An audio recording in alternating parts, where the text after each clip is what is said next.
الحمدللہ رب العالمین والصلاة والسلام علی سید المرسلین اما بعد فاعوذ باللہ من الشیطان الرجیم بسم اللہ الرحمن الرحیم الصلاة والسلام علیکہ یا رسول اللہ وعلی آلکہ واصحابکہ یا حبیب اللہ الصلاة والسلام علیکہ یا نبی اللہ وعلی آلکہ واصحابکہ یا نور اللہ۔ روزوں کے مسائل اور ان کے حل کے حوالے سے ہمارے دروس چل رہے ہیں، اور آج جو ہمارا درس ہے وہ پارٹ نمبر 9 پر مشتمل ہے۔ ہر درس میں ہم 10 سوال اور پھر ان کے جوابات بیان کرتے ہیں۔ تو آج ہمارا پارٹ نمبر 9 ہے۔ چنانچہ سب سے پہلا جو سوال ہے آج کا وہ یہ ہے کہ اگر روزے کی حالت میں اپنی بیوی سے فون پر بات کرتے ہوئے مزی خارج ہو جائے تو کیا روزہ ٹوٹ جاتا ہے؟ تو جواب یہ ہے کہ روزے کی حالت میں اپنی بیوی سے فون پر بات کرنے کی وجہ سے صرف مزی خارج ہو اور منی خارج نہ ہو تو اس سے روزہ نہیں ٹوٹتا، البتہ اس سے وضو ٹوٹ جاتا ہے۔ اور اگر منی بھی خارج ہو گئی اور اپنے عضو وغیرہ کو ہاتھ وغیرہ نہیں لگایا تھا، یعنی خود کوئی حرکت نہیں کی تھی اور فقط بات کرنے سے منی خارج ہو گئی، تو اب غسل فرض ہو جائے گا، لیکن روزہ اب بھی نہیں ٹوٹے گا۔ منی اور مزی میں فرق کیا ہے؟ تو منی یہ وہ مادہ ہے، وہ پانی ہے کہ جو لذت کے ساتھ نکلتا ہے، یعنی اس کے نکلنے میں لذت محسوس ہوتی ہے، مزہ محسوس ہوتا ہے، اور اس کے نکلنے کے بعد شہوت ختم ہو جاتی ہے۔ مرد میں یہ ہے کہ یہ جھٹکے کے ساتھ نکلتا ہے، اور اس کے نکلنے کے بعد عضو کی سختی جاتی رہتی ہے، اور عورت میں بھی یہ مادہ لذت کے ساتھ نکلتا ہے اور اس کے نکلنے کے بعد شہوت ختم ہو جاتی ہے۔ جبکہ مزی وہ شہوت کے وقت نکلتی، یعنی جب چاہے مرد ہو یا عورت جب شہوت کی حالت میں ہو تو یہ نکلتی ہے، لیکن اس کے نکلنے میں لذت محسوس نہیں ہوتی، اور بسا اوقات اس کے نکلنے کا پتہ بھی نہیں چلتا، اور اس کے نکلنے کے بعد شہوت ختم بھی نہیں ہوتی۔ تو بہرحال اگر مزی نکلے گی تو وضو ٹوٹے گا، روزے پر اثر نہیں پڑے گا، اور اگر منی نکلے گی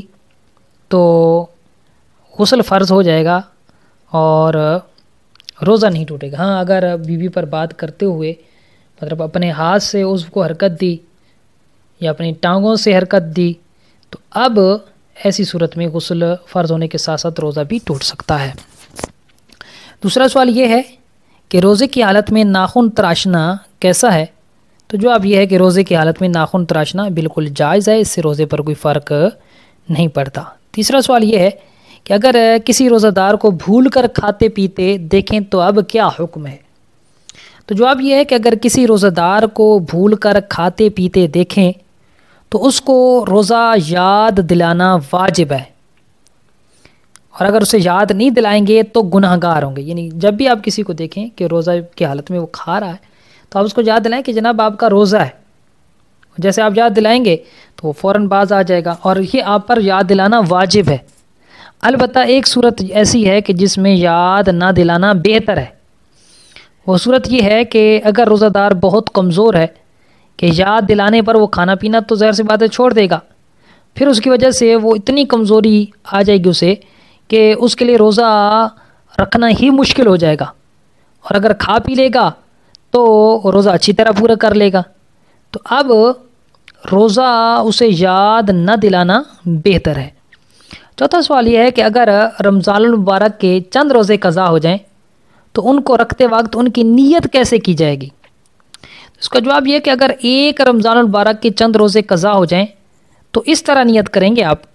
کہ اس رمضان کے پہلے روزے کی قضا اس رمضان کے دوسرے روزے کی قضا رکھتا ہوں، اس رمضان کے تیسرے روزے کی قضا رکھتا ہوں، تو اس طرح نیت کر لیں۔ اور اگر 2 رمضان المبارک کے کچھ روزے باقی ہوں، اس رمضان کے بھی رہ گئے، پچھلے رمضان کے بھی رہ گئے، تو بعد میں جب ان کی قضا کریں گے تو یہ نیت کریں گے کہ اس رمضان کے پہلے روزے کی قضا اس رمضان کے دوسرے روزے کی قضا، اس رمضان یعنی جو پچھلا تھا اس کے پہلے روزے کی قضا، اس رمضان المبارک کے دوسرے روزے کی قضا۔ تو یہ بہتر طریقہ ہے۔ اور اگر دن اور سال کو فکس نہ بھی کیا، معین نہ کیا، خاص نہ کیا کہ اس رمضان یا اس رمضان یا رمضان کا پہلا روزہ اور دوسرا اور تیسرا، اس طرح خاص نہ بھی کیا، تب بھی مطلب یہ ہے کہ رمضان المبارک کے قضا روزہ میں رکھ رہا ہوں، یہ نیت ہے، تو تب بھی روزہ ہو جائے گا۔ پانچواں سوال یہ کہ کون کون سے دنوں میں روزہ رکھنا مکروہ تحریمی، ناجائز اور گناہ ہے؟ تو جواب یہ ہے کہ پورے سال میں 5 دن ایسے ہیں کہ جن میں روزہ رکھنا مکروہ تحریمی ہے، ناجائز ہے، گناہ ہے۔ مکروہ تحریمی یعنی حرام کے قریب ہے، جبکہ ان 5 دنوں کے علاوہ بقیہ تمام دنوں میں روزے رکھنا جائز ہے۔ وہ 5 دن کون سے ہیں؟ نمبر 1 عید الفطر کا روزہ یعنی 1 شوال المکرم، دوسرا ہے 10 ذی الحجہ کا روزہ، تیسرا 11 ذی الحجہ کا روزہ، چوتھا 12 ذی الحجہ کا روزہ، اور 5واں دن جو ہے وہ 13 ذی الحجہ کا روزہ۔ تو یہ 5 دن ایسے ہیں کہ جن میں روزہ رکھنا جائز نہیں ہے، چونکہ یہ اللہ پاک کی طرف سے بندوں کی ضیافت اور مہمانی کے دن ہیں۔ اس کے علاوہ بقیہ دنوں کے روزے رکھے جا سکتے ہیں، کوئی حرج نہیں۔ چھٹا سوال یہ ہے کہ اگر روزے کی حالت میں استنجا کرتے وقت پاخانے کا مقام باہر نکل پڑے تو کیا حکم ہے؟ تو جواب یہ ہے کہ اگر روزے کی حالت میں استنجا کرتے وقت پاخانے کا مقام باہر نکل پڑے تو حکم یہ ہے کہ اٹھنے سے پہلے کپڑے وغیرہ سے خوب پونچھ لے تاکہ پانی کی تری باقی نہ رہے، اور اگر پاخانے کے مقام پر کچھ پانی باقی تھا اور بغیر پونچھے یہ کھڑا ہو گیا اور پانی اندر چلا گیا تو اب روزہ ٹوٹ جائے گا۔ تو اس لیے اس میں بہت زیادہ احتیاط کرنی چاہیے، بلکہ فقہ کرام فرماتے ہیں کہ روزے کی حالت میں استنجے میں بہت زیادہ مبالغہ نہیں کرنا چاہیے، بلکہ سانس روک کر استنجا کریں تاکہ پاخانے کا مقام زیادہ باہر نہ آئے۔ تو اگر کپڑا وغیرہ ہے اسے صاف کر لیں، نہیں ہے تو ہاتھ کے ساتھ جو ہے وہ پانی کو پونچھ لیا جائے۔ 7واں سوال یہ ہے کہ اگر روزے کی حالت میں کسی عورت کی بچے دانی یعنی رحم جو ہے وہ باہر آ جائے تو اب کیا حکم ہے؟ تو اس کا جواب یہ ہے کہ اگر روزے کی حالت میں استنجا کرتے وقت عورت کی بچہ دانی باہر آ جائے تو حکم یہ ہے کہ اٹھنے سے پہلے کپڑے وغیرہ سے خوب پونچھ لے تاکہ پانی کی تری باقی نہ رہے، اور اگر بچہ دانی پر کچھ پانی باقی تھا اور بغیر پونچھے عورت کھڑی ہو گئی اور پانی اندر چلا گیا تو روزہ ٹوٹ جائے گا اور اس کی قضا لازم ہوگی۔ 8واں سوال یہ ہے کہ اگر روزے کی حالت میں گندے اور فحش مناظر دیکھنے کی وجہ سے انزال ہو گیا یعنی منی خارج ہو گئی تو اب روزے کا کیا حکم ہے؟ تو جواب یہ ہے کہ اگر روزے کی حالت میں گندے اور فحش مناظر دیکھنے کی وجہ سے شہوت کے ساتھ انزال ہو گیا اور اس کا کوئی فعل نہ پایا گیا، یعنی ہاتھ وغیرہ کا استعمال بغیر شہوت کے ساتھ منی خارج ہو گئی، یعنی ہاتھ وغیرہ کو استعمال کیے بغیر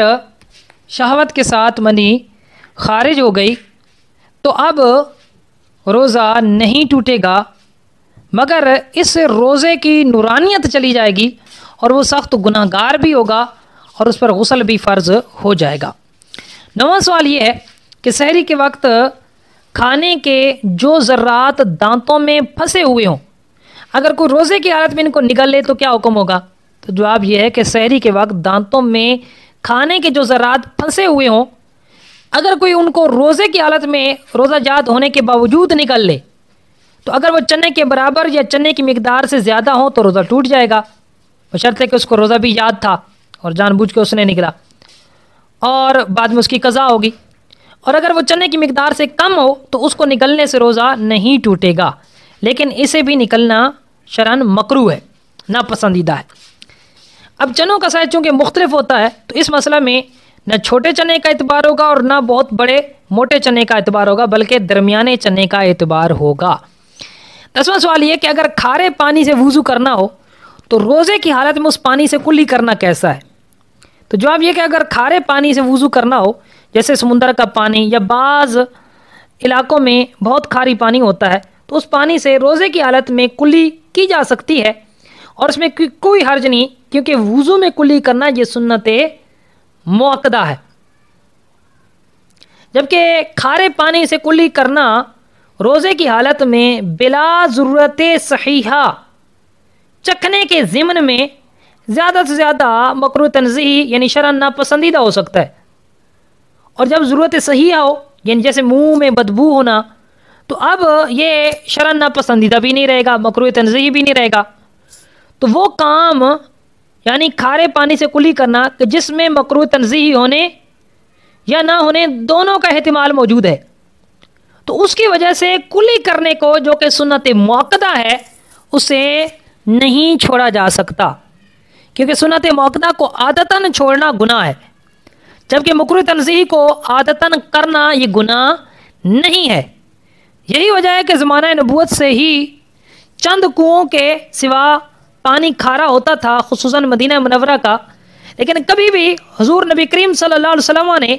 یا کسی صحابی تابعی یا فقیہ مجتہد رضی اللہ تعالی عنہم اجمعین نے روزے کی حالت میں کھارے پانی کے ساتھ کلی کرنے سے منع نہیں فرمایا، لہذا کھارے پانی کے ساتھ کلی کرنا بلا کراہت جائز بلکہ سنت مؤکدہ ہے۔ اللہ تبارک تعالیٰ کی بارگاہ میں دعا ہے کہ اللہ تبارک و تعالی ہم سب کو فرض علوم سیکھنے کی توفیق عطا فرمائے، اور علم دین کی برکت سے اللہ پاک ہم سب کے علم عمل میں، مال میں، اولاد میں، رزق میں، صحت میں، عمر میں، عزت میں برکتیں عطا فرمائے۔ ہم سب کو رمضان المبارک کی خوب خوب برکتیں عطا فرمائے، رمضان المبارک کا خوب خوب احترام کرنے کی توفیق عطا فرمائے، اور اس ماہ مبارک کا صدقہ اللہ پاک ہم سب کی نیک اور جائز حاجات کو پورا فرمائے، ہم سب کو آفات و بلیات، مہلک امراض اور مہلک حادثات سے محفوظ و مامون فرمائے، آمین بجاہ النبی الامین صلی اللہ علیہ وآلہ وسلم۔